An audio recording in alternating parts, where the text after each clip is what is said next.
أعوذ بالله من الشيطان الرجيم. بسم الله الرحمن الرحيم.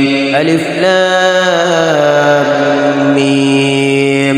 ذلك الكتاب لا ريب فيه هدى للمتقين الذين يؤمنون بالغيب ويقيمون الصلاة ومما رزقناهم ينفقون والذين يؤمنون بما أنزل إليك وما أنزل من قبلك وبالآخرة هم يوقنون أولئك على هدى من ربهم وأولئك هم المفلحون.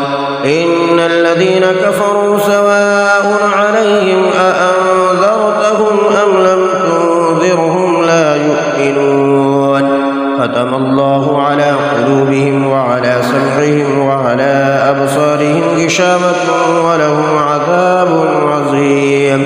ومن الناس من يقول آمنا بالله وباليوم الآخر وما هم بمؤمنين يخادعون الله والذين آمنوا وما يخدعون إلا أنفسهم وما يشعرون. في قلوبهم مرض فزادهم الله مرضا ولهم عذاب أليم بما كانوا يكذبون. وإذا قيل لهم لا تفسدوا في الأرض قالوا إنما نحن مصلحون. ألا إنهم هم المفسدون ولكن لا يشعرون. وإذا قيل لهم آمنوا كما آمن الناس قالوا أنؤمن كما آمن السفهاء. ألا إنهم هم السفهاء ولكن لا يعلمون. وإذا لقوا الذين آمنوا قالوا آمنا وإذا خلوا إلى شياطينهم قالوا إنا معكم إنما نحن مستهزئون. الله يستهزئ بهم ويمدهم في طغيانهم يعمهون. أولئك الذين اشتروا الضلالة بالهدى فما ربحت تجارتهم وما كانوا مهتدين. مثلهم كمثل الذي استوقد نارا فلما أضاءت ما حوله ذهب الله بنورهم وتركهم في ظلمات لا يبصرون. صم بكم عمي فهم لا يرجعون. أو كصيب من السماء فيه ظلمات ورعد وبرق يجعلون أصابعهم في آذانهم من الصواعق حذر الموت والله محيط بالكافرين. يكاد البرق يخطف أبصارهم كلما أضاء لهم مشوا فيه وإذا أظلم عليهم قاموا ولو شاء الله لذهب بسمعهم وأبصارهم إن الله على كل شيء قدير. يا أيها الناس اعبدوا ربكم الذي خلقكم والذين من قبلكم لعلكم تتقون. الذي جعل لكم الأرض فراشا والسماء بناء وأنزل من السماء ماء فأخرج به من الثمرات رزقا لكم فلا تجعلوا لله أندادا وأنتم تعلمون. وإن كنتم في ريب مما نزلنا على عبدنا فأتوا بسورة من مثله وادعوا شهداءكم من دون الله إن كنتم صادقين. فإن لم تفعلوا ولم تفعلوا فاتقوا النار التي وقودها الناس والحجارة أعدت للكافرين. وبشر الذين آمنوا وعملوا الصالحات أن لهم جنات تجري من تحتها الأنهار كلما رزقوا منها من ثمرة رزقا قالوا هذا الذي رزقنا من قبل وأوتوا به متشابها ولهم فيها أزواج مطهرة وهم فيها خالدون. إن الله لا يستحيي أن يضرب مثلا ما بعوضة فما فوقها فأما الذين آمنوا فيعلمون أنه الحق من ربهم وأما الذين كفروا فيقولون ماذا أراد الله بهذا مثلا كثيرا ويهدي به كثيرا، وما يضل به إلا الفاسقين الذين ينقضون عهد الله من بعد ميثاقه ويقطعون ما أمر الله به أن يوصل ويفسدون في الأرض، أولئك هم الخاسرون.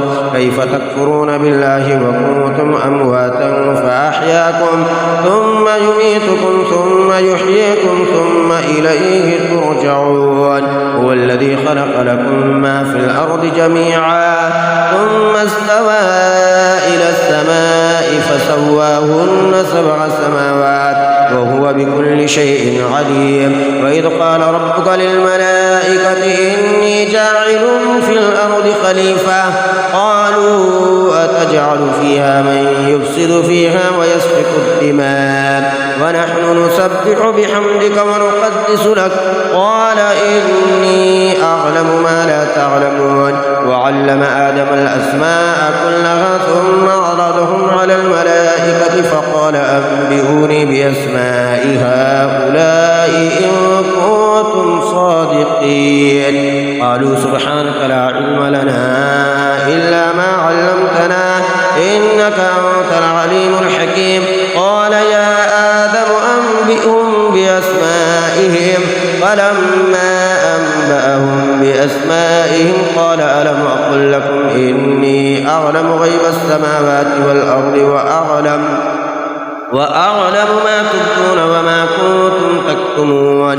وإذ قلنا للملائكة اسجدوا لآدم فسجدوا إلا إبليس أبى واستكبر وكان من الكافرين.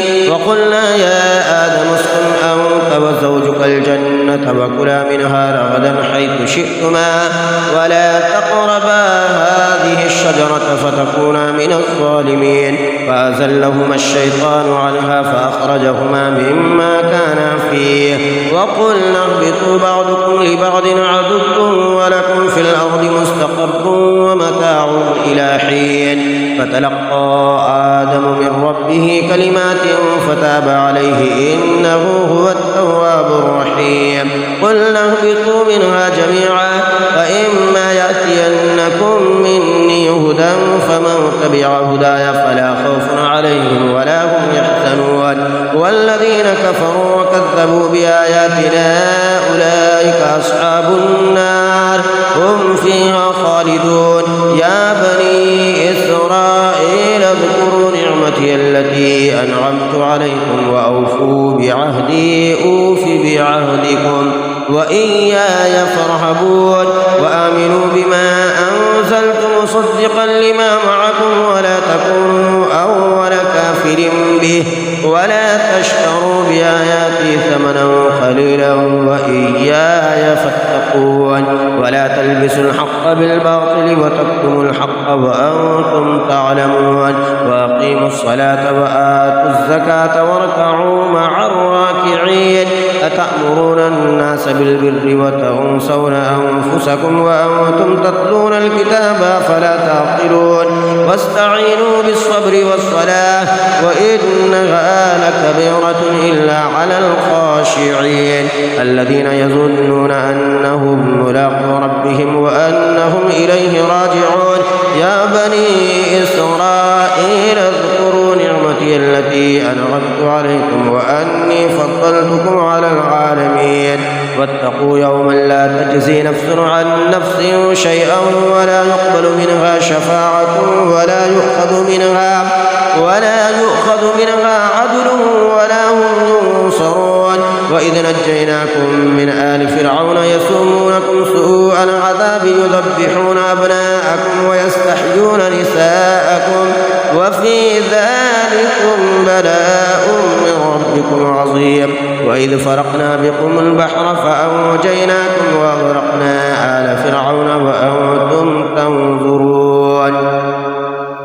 وإذ واعدنا موسى 40 ليلة ثم اتخذتم العجل من بعده وأنتم ظالمون ثم عفونا عنكم من بعد ذلك لعلكم تشكرون وإذ آتينا موسى الكتاب والفرقان لعلكم تهتدون وإذ قال موسى لقومه يا قوم إنكم ظلمتم أنفسكم باتخاذكم العجل فتوبوا إلى بارئكم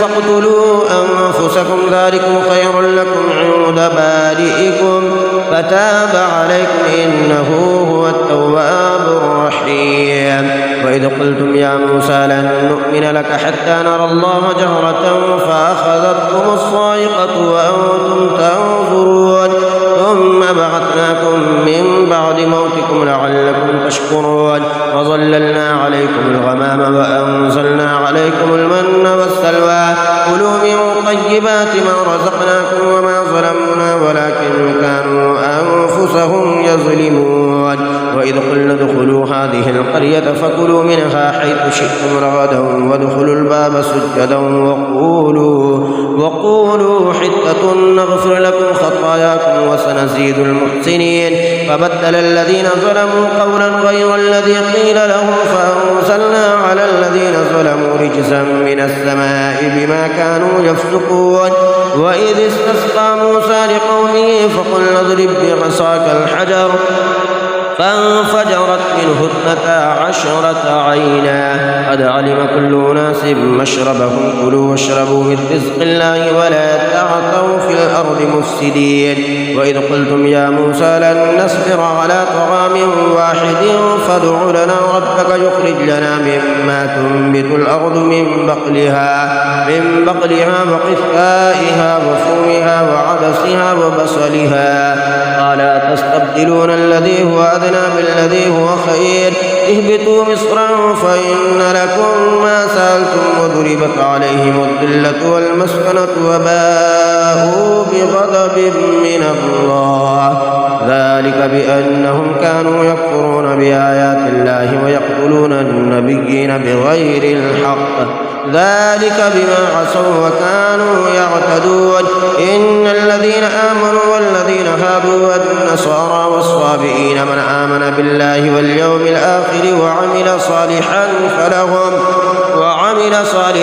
فلهم أجرهم عند ربهم ولا خوف عليهم ولا هم يحزنون وإذ أخذنا ميثاقكم ورفعنا فوقكم الطور خذوا ما آتيناكم بقوة واذكروا ما فيه لعلكم تتقون ثم توليتم من بعد ذلك فلولا فضل الله عليكم ورحمته لكنتم من الخاسرين ولقد علمتم الذين اعتدوا منكم في السبت فقلنا لهم كونوا قردة خاسئين فجعلناها نكالا لما بين يديها وما خلفها وموعظة للمتقين وإذ قال موسى لقومه إن الله يأمركم أن تذبحوا بقرة قالوا أتتخذنا هزوا قال أعوذ بالله أن أكون من الجاهلين قالوا ادع لنا ربك يبين لنا ما هي قال إنه يقول إنها بقرة لا فارض ولا بكر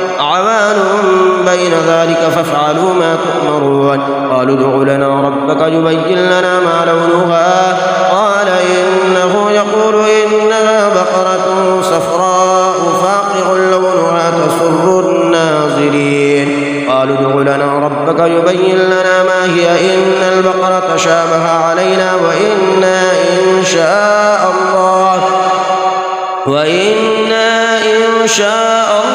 لمهتدون قال إنه يقول إنها بقرة لا ذلول تثير الأرض ولا تسقي الحرث مسلمة لا شية فيها قالوا الآن جئت بالحق فذبحوها وما كانوا يفعلون وإذا قتلتم نفسا فادارأتم فيها والله مخرج ما كنتم تكتمون فقلنا اضربوه ببعضها كذلك يحيي الله الموتى ويريكم آياته لعلكم تعقلون ثم قست قلوبكم من بعد ذلك فهي كالحجارة أو أشد قسوة وإن من الحجارة لما يتفجر منه الأنهار وإن منها لما يشقق فيخرج منه الماء وإن منها لما يهبط من خشية الله وما الله بغافل عما تعملون أفتطمعون أن يؤمنوا لكم وقد كان فريق منهم يسمعون كلام الله ثم يحرفونه من بعد ما قالوه وهم يعلمون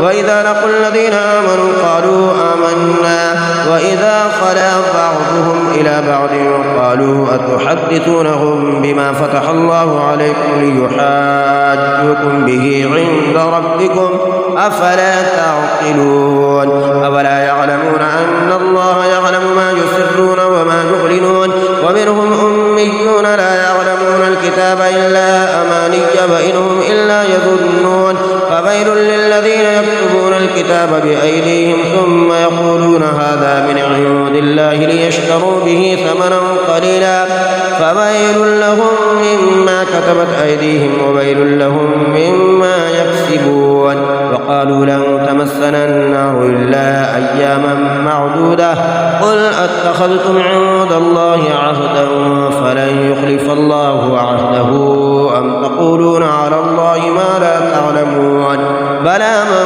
كسب سيئة وأحاطت به خطيئته فأولئك أصحاب النار هم فيها خالدون والذين آمنوا وعملوا الصالحات أولئك أصحاب الجنة هم فيها خالدون وإذا أخذنا ميثاق بني إسرائيل لا تعبدون إلا الله وبالوالدين إحسانا وذي القربى واليتامى والمساكين وقولوا للناس حسنا وأقيموا الصلاة وآتوا الزكاة ثم توليتم إلا قليلا منكم وأنتم معرضون وإذا أخذنا ميثاقكم لا تسفكون دماءكم ولا تخرجون أنفسكم من دياركم ثم أقررتم وأنتم تشهدون ثم أنتم هؤلاء تقتلون أنفسكم وتخرجون فريقا منكم من ديارهم تظاهرون عليهم بالإثم والعدوان وإن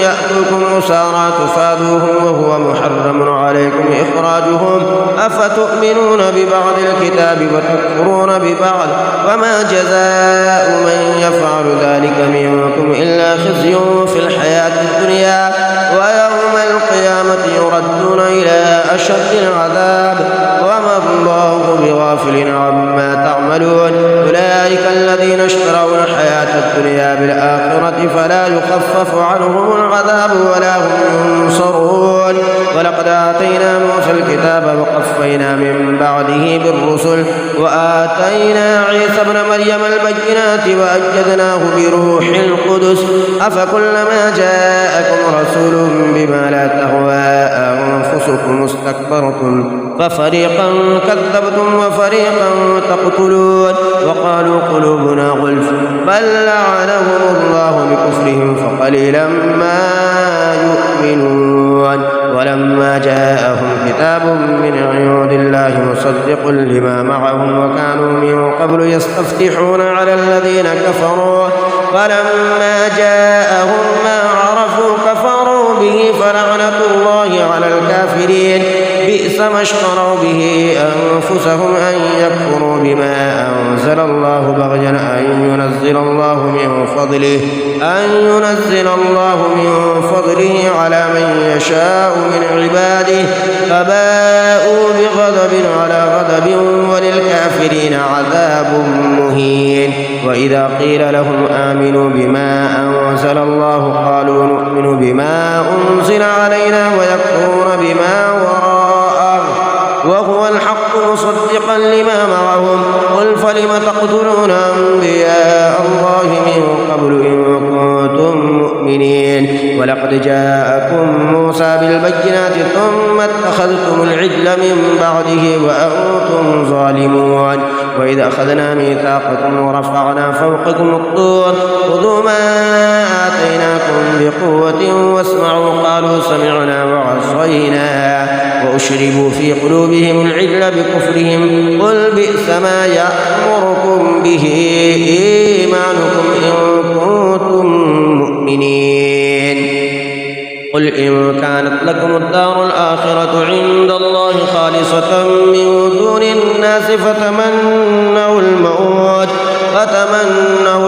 إن كنتم صادقين ولن يتمنوه أبدا بما قدمت أيديهم والله عليم بالظالمين ولتجدنهم أحرص الناس على حياة ومن الذين أشركوا يود أحدهم لو يعمر 1000 سنة وما هو بمزحزحه من العذاب أن يعمر والله بصير بما يعملون قل من كان عدوا لجبريل فإنه نزله على قلبك بإذن الله مصدقا لما بين يديه وهدى وبشرى للمؤمنين من كان عدوا لله وملائكته ورسله وجبريل وميكال فإن الله عدو للكافرين ولقد أنزلنا إليك آيات بينات وما يكفر بها إلا الفاسقون أفكلما عاهدوا عهدا نبذه فريق منهم بل أكثرهم لا يؤمنون ولما جاءهم رسول من عند الله مصدق لما معهم نبذ فريق من الذين أوتوا كتاب الله وراء ظهورهم كأنهم لا يعلمون واتبعوا ما تتلو الشياطين على ملك سليمان وما كفر سليمان ولكن الشياطين كفروا يعلمون الناس السحر وما أنزل على الملكين ببابل هاروت وماروت وما يعلمان من أحد حتى يقولا إنما نحن فتنة فلا تكفر فيتعلمون منهما ما يفرقون به بين المرء وزوجه وما هم بضارين به من أحد إلا بإذن الله ويتعلمون ما يضرهم ولا ينفعهم ولقد علموا لمن اشتراه ما له في الآخرة من خلاق ولبئس ما شروا به أنفسهم لو كانوا يعلمون ولو أنهم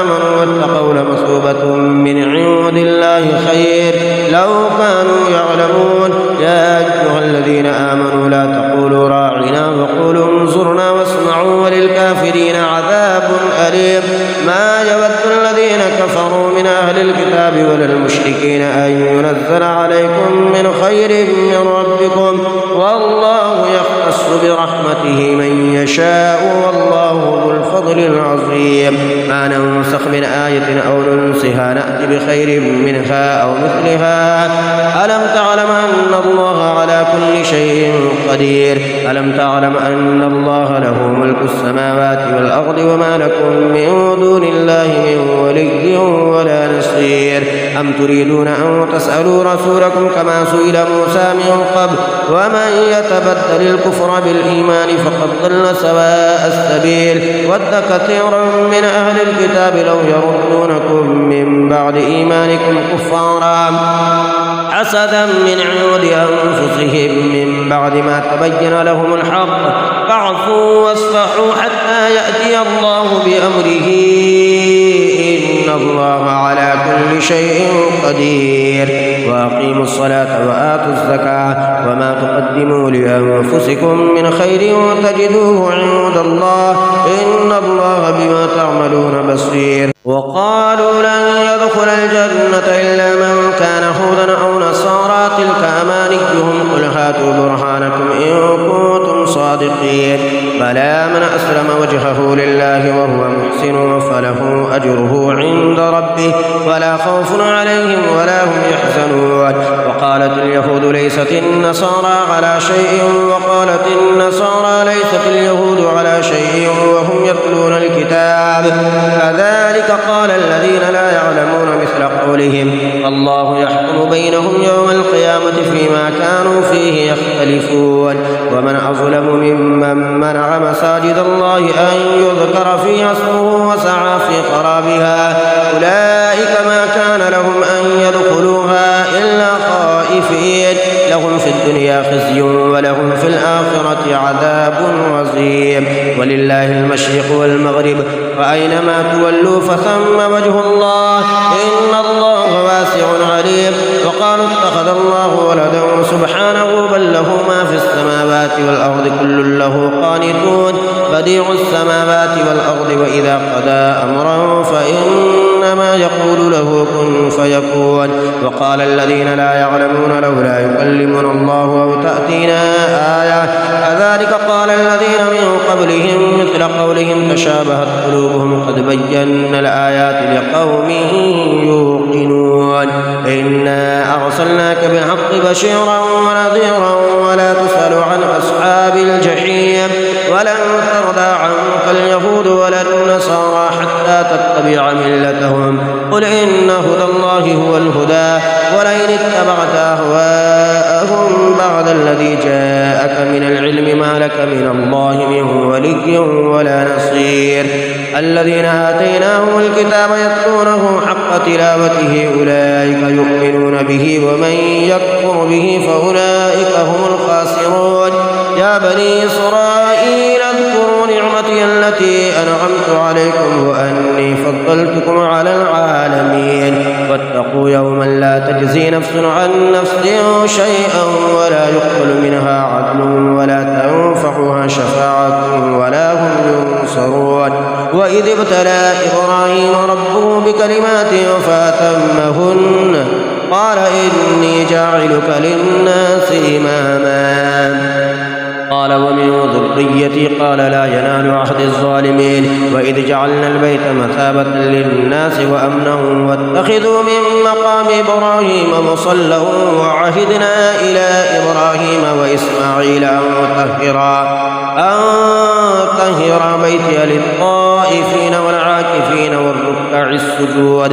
وإذ قال إبراهيم رب اجعل هذا بلدا آمنا وارزق أهله من الثمرات من آمن منهم بالله واليوم الآخر قال ومن كفر فأمتعه قليلا ثم أضطره إلى عذاب النار وبئس المصير.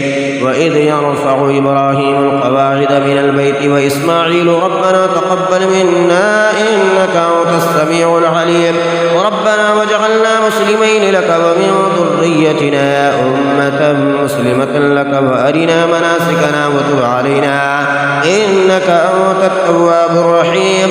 ربنا وابعث فيهم رسولا منهم يتلو عليهم آياتك ويعلمهم الكتاب والحكمة ويزكيهم إنك أنت العزيز الحكيم. ومن يرغب عن ملة إبراهيم إلا من سفه نفسه فلقد اصطفيناه في الدنيا وإنه في الآخرة لمن الصالحين. إذ قال له ربه أسلم قال أسلمت لرب العالمين.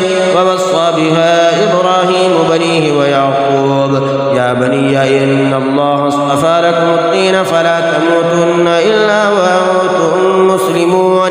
أم كنتم شهداء إذ حضر يعقوب الموت إذ قال لبنيه ما تعبدون من بعدي قالوا نعبد إلهك وإله آبائك إبراهيم وإسماعيل وإسحاق إلها واحدا ونحن له مسلمون. تلك أمة قد خلت لها ما كسبت ولكم ما كسبتم ولا تسألون عما كانوا يعملون. وقالوا كونوا هودا أو نصارى تهتدوا قل بل ملة إبراهيم حنيفا وما كان من المشركين. قولوا آمنا بالله وما أنزل إلينا وما أنزل إلى إبراهيم وإسماعيل وإسحاق ويعقوب والأسباط وما أوتي موسى وعيسى وما أوتي النبيون من ربهم لا نفرق بين أحد منهم ونحن له مسلمون.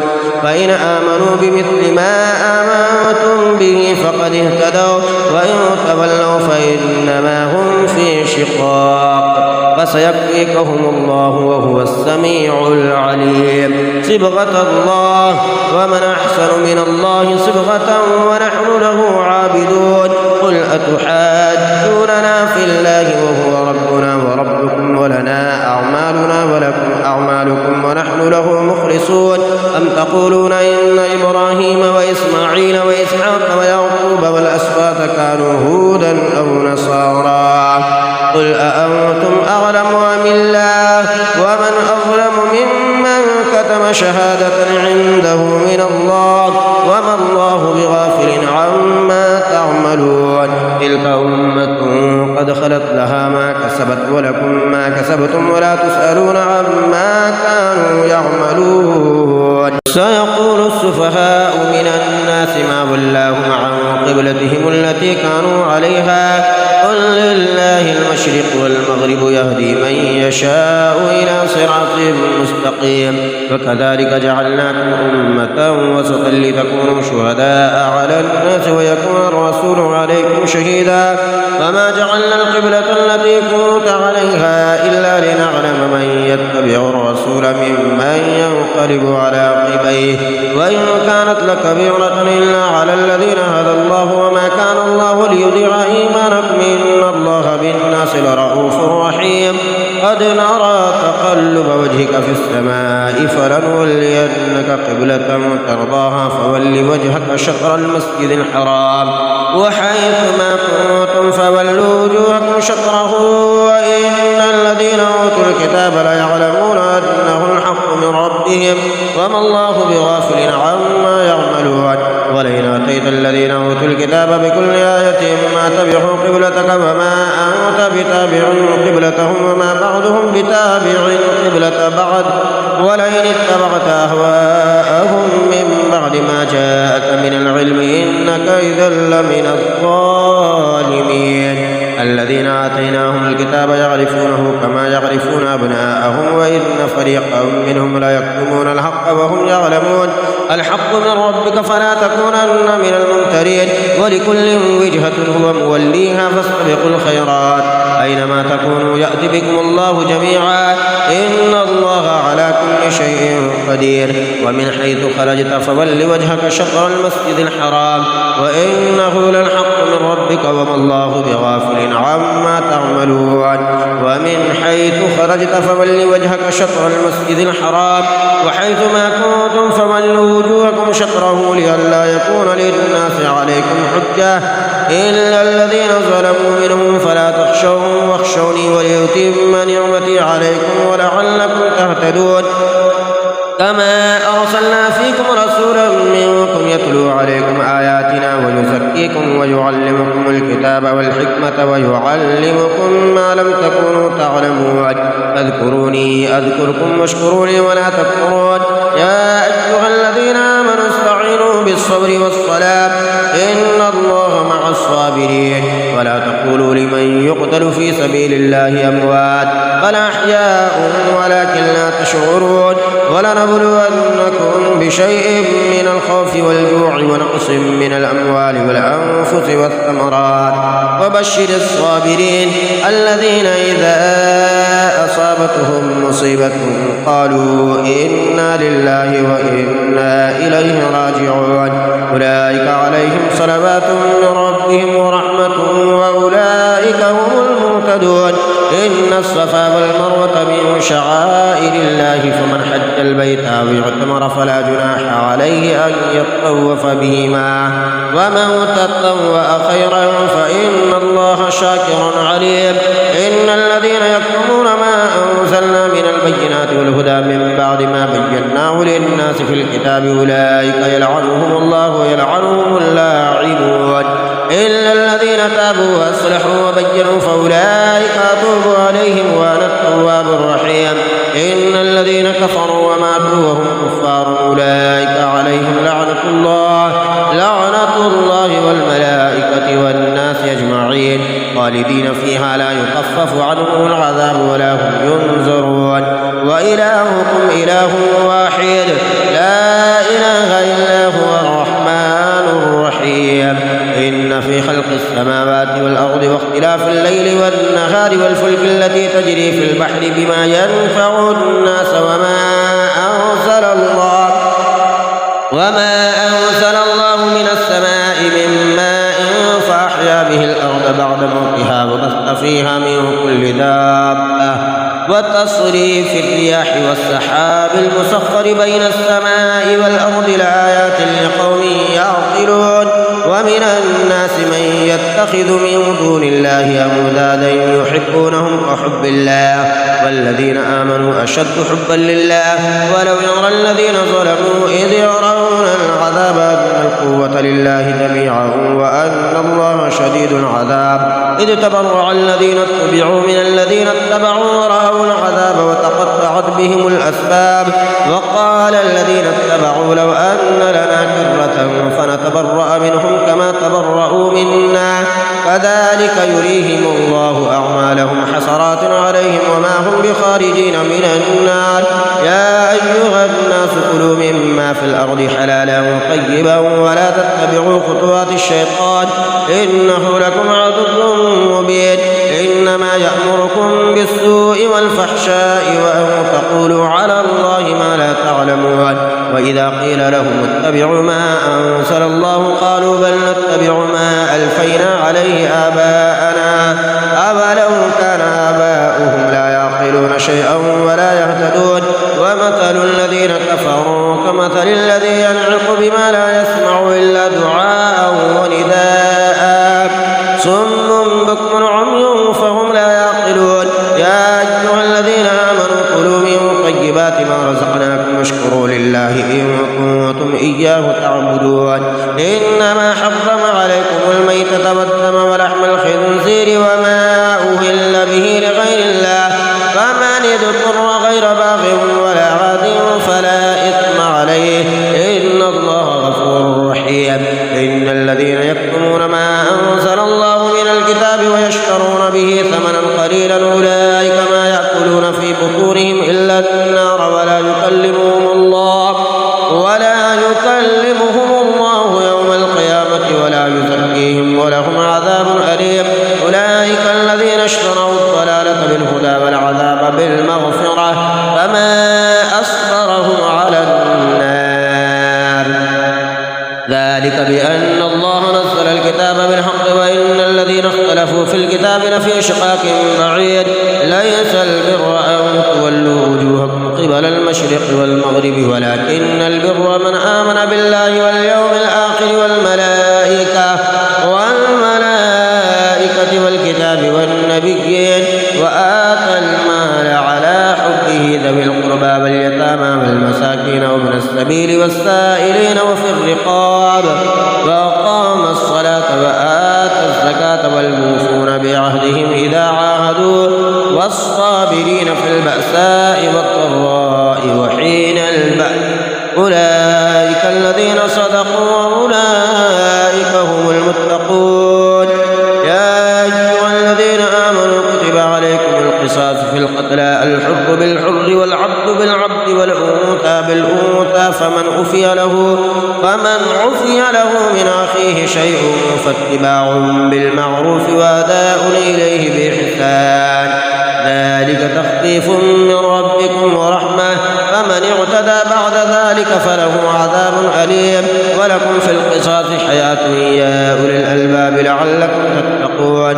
كتب عليكم إذا حضر أحدكم الموت إن ترك خيرا الوصية للوالدين والأقربين بالمعروف حقا على المتقين فمن بدله بعدما سمعه فإنما إثمه على الذين يبدلونه إن الله سميع عليم فمن خاف من موص وجنفا أو إثما فأصلح بينهم فلا إثم عليه إن الله غفور رحيم يا أيها الذين آمنوا كتب عليكم الصيام كما كتب على الذين من قبلكم لعلكم تتقون أياما معدودات فمن كان منكم مريضا أو على سفر فعدة من أيام أخر وعلى الذين يطيقونه فدية طعام مسكين فمن تطوع خيرا فهو خير له وأن تصوموا خير لكم إن كنتم تعلمون شهر رمضان الذي أنزل فيه القرآن هدى للناس وبينات من الهدى والفرقان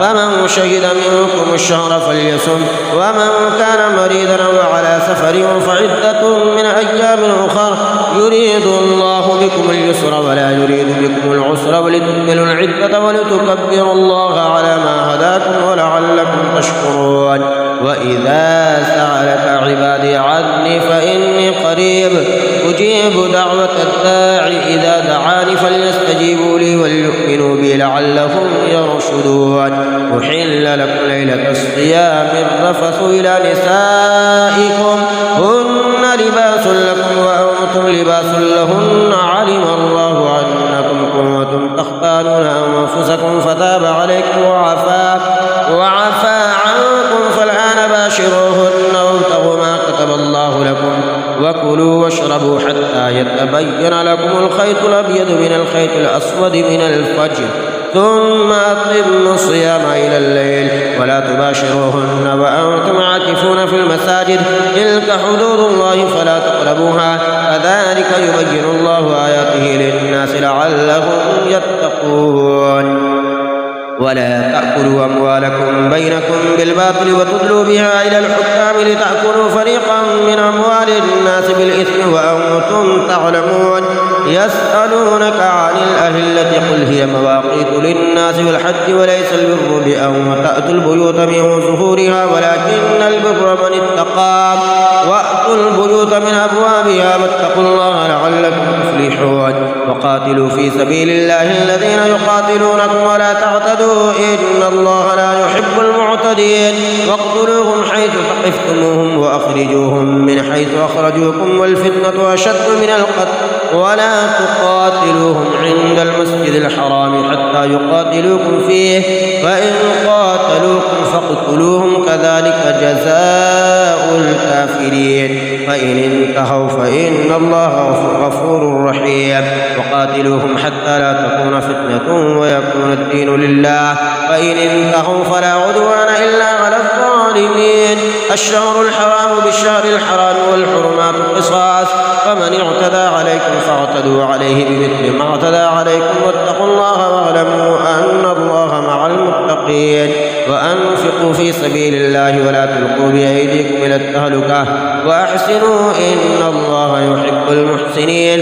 وأتموا الحج والعمرة لله فإن أحصرتم فما استيسر من الهدي ولا تعلقوا رؤوسكم حتى يبلغ الهدي محله فمن كان منكم مريضا أو به أذى من رأسه ففدية من صيام أو صدقة أو نسك فإذا أمنتم فمن تمتع بالعمرة إلى الحج فما استيسر من الهدي فمن لم يجد فصيام 3 أيام في الحج و7 إذا رجعتم تلك 10 كاملة ذلك لمن لم يكن أهله حاضر المسجد الحرام. واتقوا الله واعلموا أن الله شديد العقاب. الحج أشهر معلومات فمن فرض فيهن الحج فلا رفث ولا فسوق ولا جدال في الحج وما تفعلوا من خير يعلمه الله وتزودوا فإن خير الزاد التقوى واتقون يا أولي الألباب. ليس عليكم جناح أن تبتغوا فضلا من ربكم فإذا أفضتم من عرفات فاذكروا الله عند المشعر الحرام واذكروه كما هداكم وإن كنتم من قبله لمن الضالين. ثم أفيدوا من حيث أفاد الناس واستغفروا الله إن الله غفور رحيم.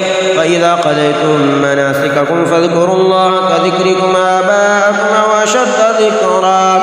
فمن الناس من يقول ربنا آتنا في الدنيا وما له في الآخرة من خلاق ومنهم من يقول ربنا آتنا في الدنيا حسنة وفي الآخرة حسنة وقنا عذاب النار. أولئك لهم نصيب مما كسبوا والله سريع الحساب. واذكروا الله في أيام معدودات فمن تعجل في يومين فلا إثم عليه ومن تأخر فلا إثم عليه لمن اتقى. واتقوا الله واعلموا أنكم إليه تحشرون. ومن الناس من يعجبك قوله في الحياة الدنيا ويشهد الله على ما في قلبه وهو على الحساب وإذا تولى سعى في الأرض ليفسد فيها ويهلك الحرث والنسل والله لا يحب الفساد. وإذا قيل له اتق الله أخذته العزة بالإثم فحسبه جهنم ولبئس المهاد. ومن الناس الناس من يشري نفسه ابتغاء مرضات الله والله رؤوف بالعباد. يا أيها الذين آمنوا ادخلوا في السلم كافة ولا تتبعوا خطوات الشيطان إنه لكم عدو مبين. فإن زللتم من بعد ما جاءتكم البينات فاعلموا أن الله عزيز حكيم.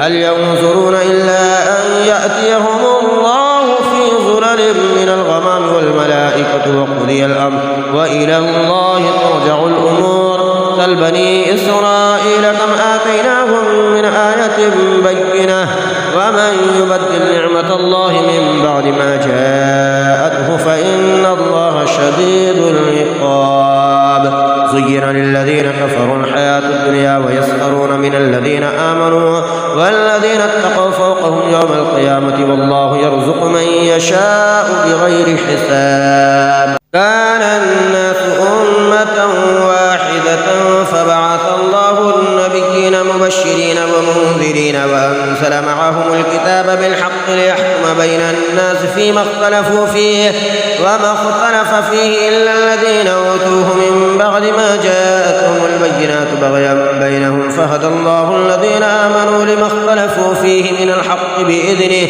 والله يهدي من يشاء إلى صراط مستقيم.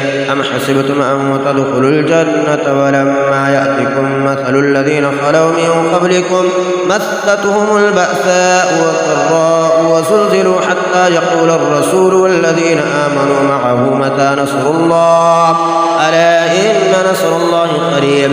يسألونك ماذا ينفقون قل ما أنفقتم من خير فللوالدين والأقربين واليتامى والمساكين وابن السبيل وما تفعلوا من خير فإن الله به عليم. كتب عليكم القتال وهو كره لكم وعسى أن تكرهوا شيئا وهو خير لكم وعسى أن تحبوا شيئا وهو شر لكم والله يعلم وأنتم لا تعلمون.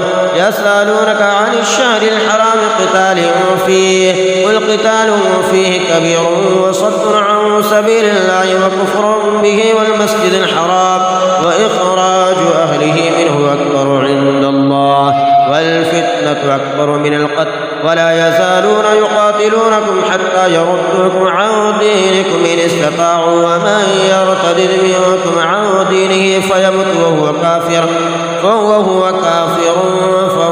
فأولئك حبطت أعمالهم في الدنيا والآخرة وأولئك أصحاب النار هم فيها خالدون. إن الذين آمنوا والذين هاجروا وجاهدوا في سبيل الله أولئك يرجون رحمة الله والله غفور رحيم. يسألونك عن الخمر والميسر قل فيهما إثم كبير ومنافع للناس وإثمهما أكبر من نفعهما ويسألونك ماذا ينفقون قل العفو كذلك يبين الله لكم الآيات لعلكم تتفكرون في الدنيا والآخرة. ويسألونك عن اليتامى قل إصلاح لهم خير وإن تخالطوهم فإخوانكم والله يعلم المفسد من المصلح ولو شاء الله لأعنتكم إن الله عزيز حكيم. ولا تنكحوا المشركات حتى يؤمن ولأمة مؤمنة خير من مشركة ولو أعجبتكم ولا تنكحوا المشركين حتى يؤمنوا ولا عبد مؤمن خير من مشرك ولو أعجبكم. أولئك يدعون إلى النار والله يدعو إلى الجنة والمغفرة بإذنه ويبين آياته للناس لعلهم يتذكرون. ويسألونك عن المحيض قل هو أذى فاعتزلوا النساء في المحيض ولا تقربوهن حتى يطهرن فإذا تطهرن فأتوهن من حيث أمركم الله إن الله يحب التوابين ويحب المتطهرين. نساؤكم حرث لكم فأتوا حرثكم أنى شئتم وقدموا لأنفسكم واتقوا الله واعلموا أنكم ملاقوه وبشر المؤمنين. ولا تجعلوا الله عرضة لأيمانكم أن تبروا وتتقوا وتصلحوا بين الناس والله سميع عليم. لا يؤاخذكم الله باللغو في أيمانكم ولكن يؤاخذكم بما كسبت قلوبكم والله غفور حليم. للذين يؤلون من نسائهم تربص 4 أشهر فإن فاءوا فإن الله غفور رحيم وإن عزموا الطلاق فإن الله سميع عليم. والمطلقات يتربصن بأنفسهن 3 قروء ولا يحل لهن أن يكتمن ما خلق الله في أرحامهن إن كن يؤمن بالله واليوم الآخر وبعولتهن أحق بردهن في ذلك إن أرادوا إصلاحا ولهن مثل الذي عليهن بالمعروف وللرجال عليهن درجة والله عزيز حكيم. الطلاق 2 فإمساك بمعروف أو تسريح بإحسان ولا يحل لكم أن تأخذوا مما آتيتموهن شيئا إلا أن يخافا ألا يقيما حدود الله فإن خفتم ألا يقيما حدود الله فلا جناح عليهما فيما افتدت به تلك حدود الله فلا تعتدوها ومن يتعد حدود الله فأولئك هم الظالمون. فإن طلقها فلا تحل له من بعد حتى تنكح زوجا غيره فإن طلقها فلا جناح عليهما أن يتراجعا إن ظنا أن يقيما حدود الله وتلك حدود الله يبينها لقوم يعلمون.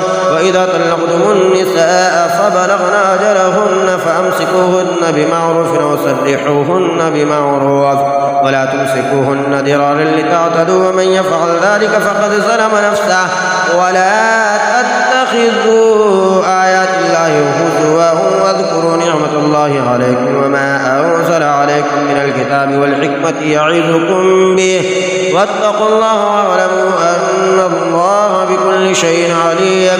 وإذا طلقتم النساء فبلغن أجلهن فلا تعضلوهن أن ينكحن أزواجهن إذا تراضوا بينهم بالمعروف ذلك يوعظ به من كان منكم يؤمن بالله واليوم الآخر ذلكم أزكى لكم وأطهر والله يعلم وأنتم لا تعلمون.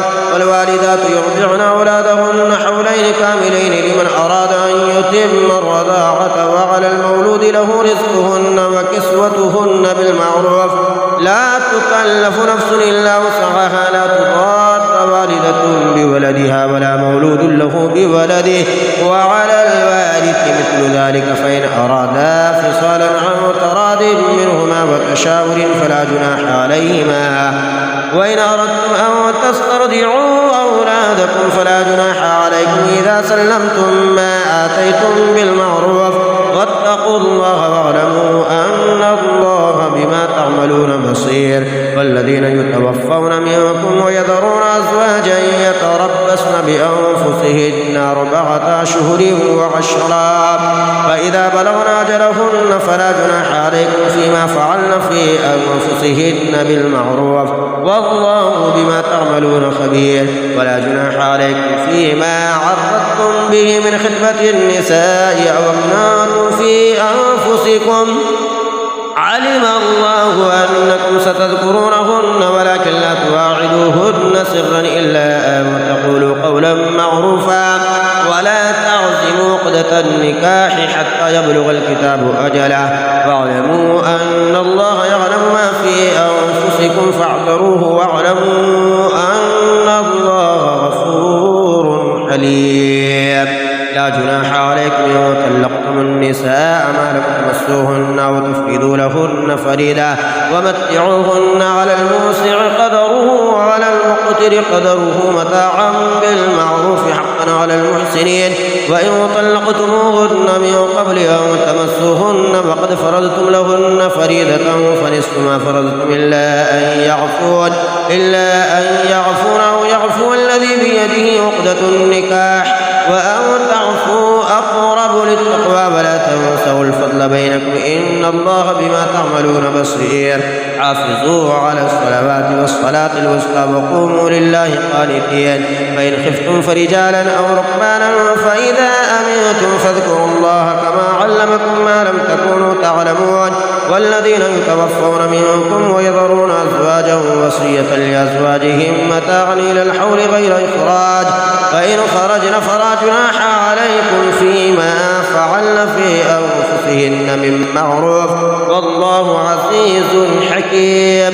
وللمطلقات متاع بالمعروف حقا على المتقين كذلك يبين الله لكم آياته لعلكم تعقلون. ألم تر إلى الذين خرجوا من ديارهم وهم ألوف حذر الموت فقال لهم الله موتوا ثم أحياهم إن الله لذو فضل على الناس ولكن أكثر الناس لا يشكرون. وقاتلوا في سبيل الله واعلموا أن الله سميع عليم. من ذا الذي يقرض الله قرضا حسنا فيضاعفه له أضعافا كثيرة والله يقبض ويبسط وإليه ترجعون. ألم تر إلى الملأ من بني إسرائيل من بعد موسى إذ قالوا لنبي له ابعث لنا ملكا نقاتل في سبيل الله قال هل عسيتم إن كتب عليكم القتال ألا تقاتلوا قالوا وما لنا ألا نقاتل في سبيل الله وقد أخرجنا من ديارنا وأبنائنا فلما كتب عليهم القتال تولوا إلا قليلا منهم والله عليم بالظالمين.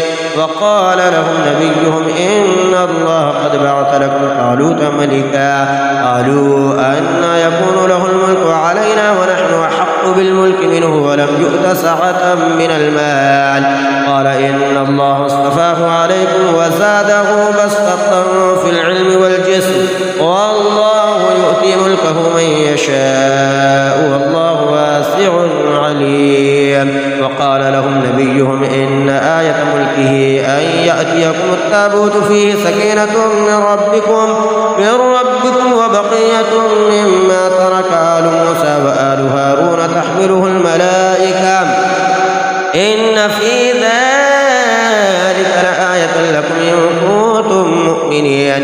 فلما فصل طالوت بالجنود قال إن الله مبتليكم بنهر فمن شرب منه فليس مني ومن لم يطعمه فإنه مني إلا من اغترف غرفة بيده فشربوا منه إلا قليلا منهم فلما جاوزه هو والذين آمنوا معه قالوا لا طاقة لنا اليوم بجالوت وجنوده قال الذين يظنون أنهم ملاقو الله كم من فئة قليلة غلبت فئة كثيرة بإذن الله والله مع الصابرين.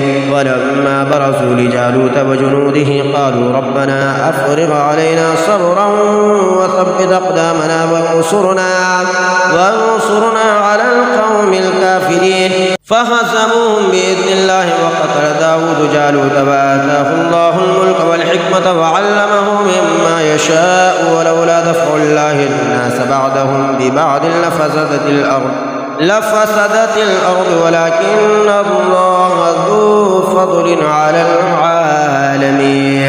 تلك آيات الله نتلوها عليك بالحق وإنك لمن المرسلين. تلك الرسل فضلنا بعضهم على بعض منهم من كلم الله ورفع بعضهم درجات وآتينا عيسى ابن مريم البينات وأيدناه بروح القدس ولو شاء الله ما اقتتل الذين من بعدهم من بعد ما جاءتهم البينات ولكن اختلفوا فمنهم من آمن ومنهم من كفر ولو شاء الله ما اقتتلوا ولكن الله يفعل ما يريد.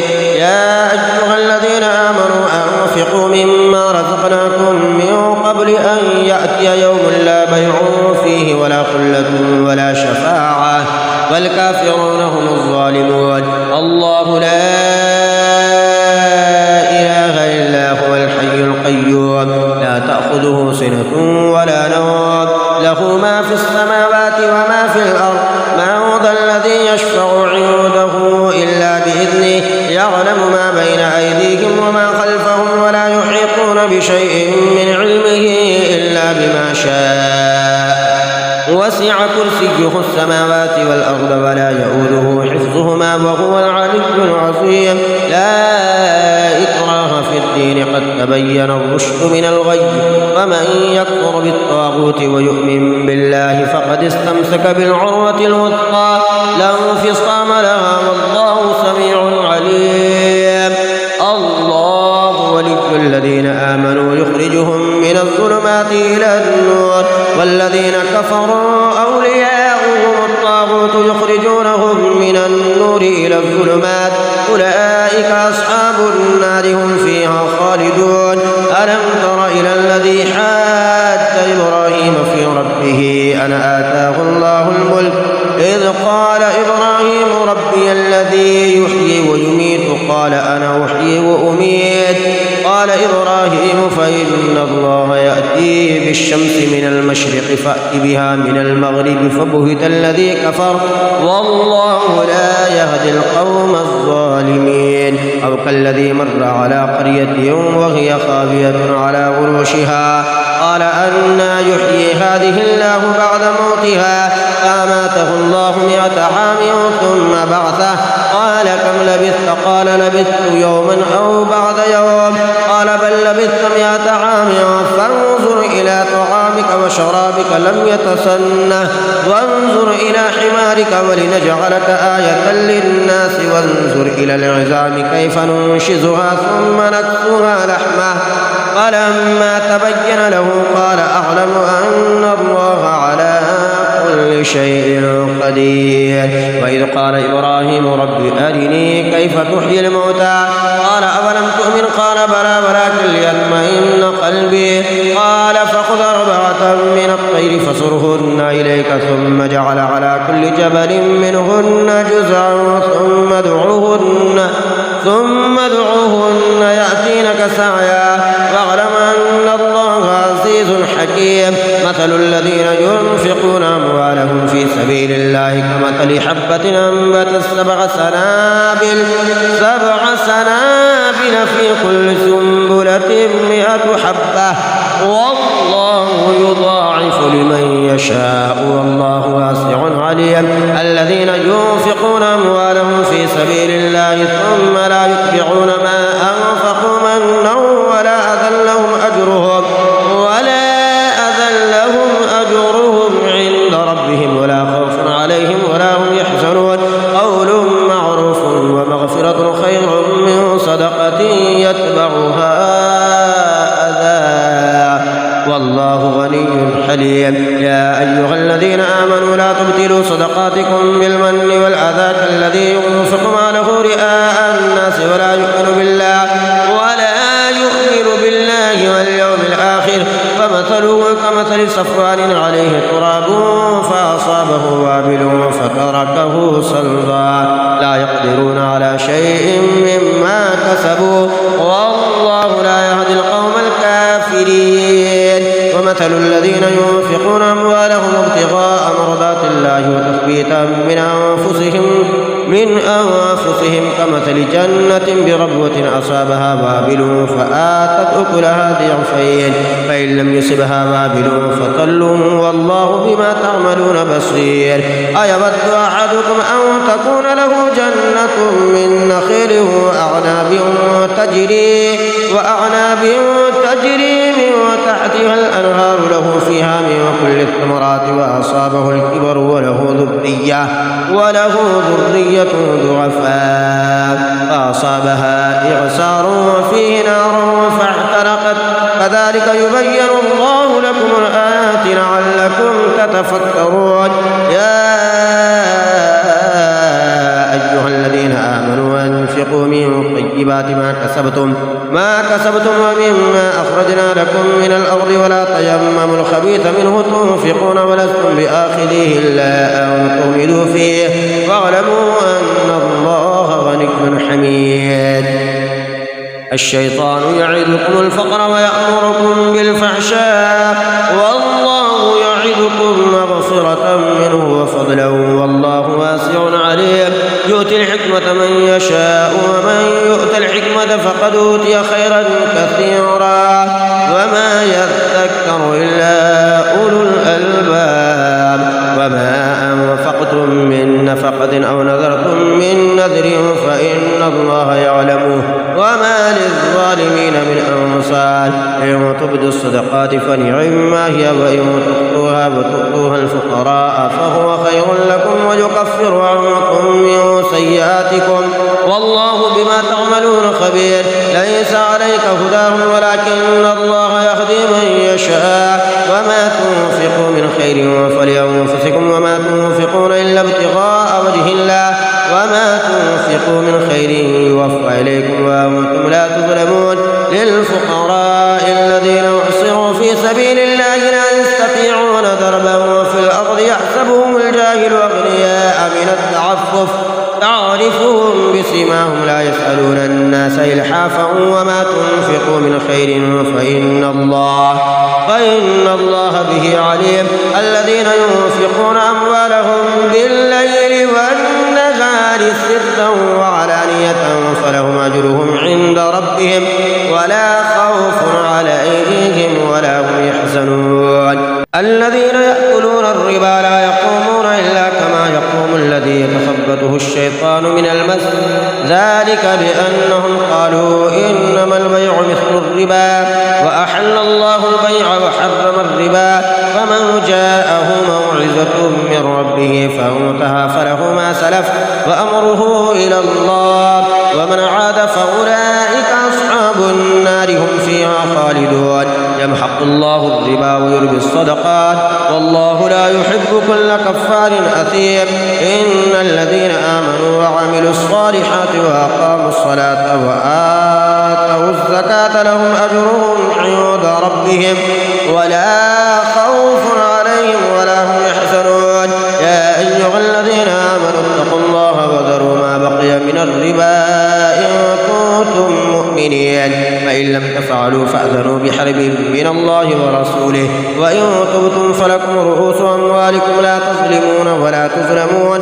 وإن كان ذو عسرة فنظرة إلى ميسرة وأن تصدقوا خير لكم إن كنتم تعلمون. واتقوا يوما ترجعون فيه إلى الله ثم توفى كل نفس ما كسبت وهم لا يظلمون. يا أيها الذين آمنوا إذا تداينتم بدين إلى أجل مسمى فاكتبوه وليكتب بينكم كاتب بالعدل ولا يأب كاتب أن يكتب كما علمه الله فليكتب وليملل الذي عليه الحق وليتق الله ربه ولا يبخس منه شيئا فإن كان الذي عليه الحق سفيها أو ضعيفا أو لا يستطيع أن يمل هو فليملل وليه بالعدل واستشهدوا شهيدين من رجالكم فإن لم يكونا رجلين فرجل وامرأتان ممن ترضون من الشهداء أن تضل إحداهما فتذكر إحداهما الأخرى ولا يأبى الشهداء إذا ما دعوا ولا تسأموا أن تكتبوه صغيرا أو كبيرا إلى أجله ذلكم أقسط عند الله وأقوم للشهادة وأدنى ألا ترتابوا إلا أن تكون تجارة حاضرة تديرونها بينكم فليس عليكم جناح ألا تكتبوها وأشهدوا إذا تبايعتم ولا يضار كاتب ولا شهيد وإن تفعلوا فإنه فسوق بكم واتقوا الله ويعلمكم الله والله بكل شيء عليم.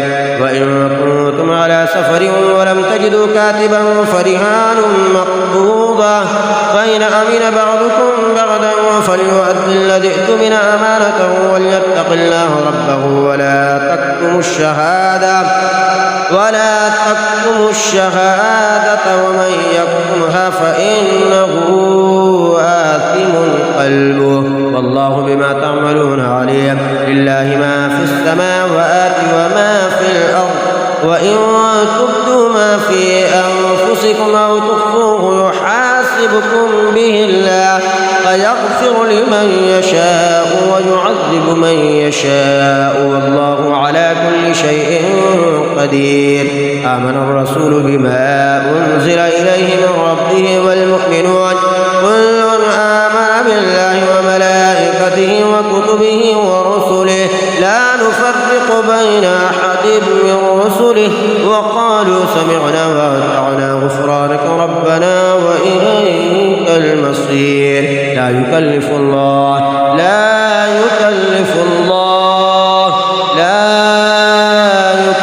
الله نفسا إلا وسعها، لها ما كسبت وعليها ما اكتسبت. ربنا لا تؤاخذنا إن نسينا أو أخطأنا، ربنا ولا تحمل علينا إصرا كما حملته على الذين من قبلنا، ربنا ولا تحملنا ما لا طاقة لنا به، واعف عنا واغفر لنا وارحمنا، أنت مولانا فانصرنا على القوم الكافرين. صدق الله العظيم.